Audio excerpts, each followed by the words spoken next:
As long as I can remember, I've always been a fan of signs, of hand-painted signs, even seeing them when I was younger.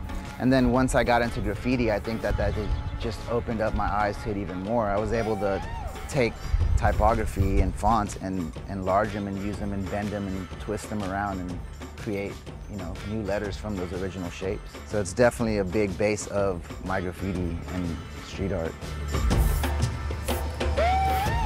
The mural that's outside was designed specifically to bring together two different artists from two different backgrounds. Pascal Zoghbi is the Lebanese artist who is in Beirut, and he is primarily a graphic designer. And DUAL is a local graffiti and mural artist. These two artists together were working on this project as a collaboration. We've been going back and forth on email to try to come up with kind of a minimal design that would incorporate American and Arabic typographies. So we both decided on one saying, which is the saying of the show, changing language, changing worlds. And he decided to write it in Arabic, and then I came back on top and kind of weaved it together with the American typographies.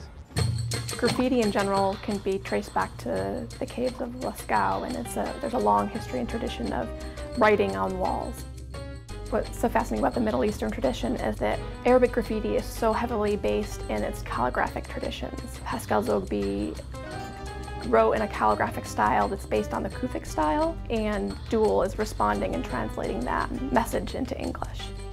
I kind of wanted the wall to have the feeling of it changing and morphing, so I decided to choose a couple kind of traditional fonts and typographies that we use a lot. So I kind of wanted to stick to the cyan, magenta, and black scheme. And then there'll probably be a little bit of yellow still added in to the end. And Pascal really wanted to go with like more of a real minimal design where we still left a lot of the negative space. So kind of just came up with this design where the letters kind of bounced up and down and kind of gives you a little bit of motion as you look at the wall left and right, or vice versa.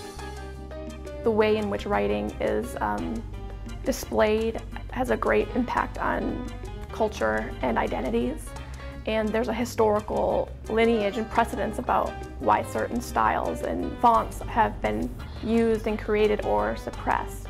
I wanted that message somehow to be conveyed, since we are the printing museum and we have a very long mission that's about preserving and sharing the knowledge of printed communication and art as the greatest contributors to freedom and literacy.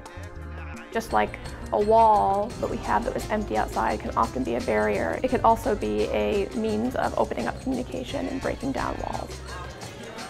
If there's a meaning, it's just the thing that, like, even though we're in different parts of the world, like, and there's different letters and different languages, that you can still say the same thing and have the same meaning or express the same feeling.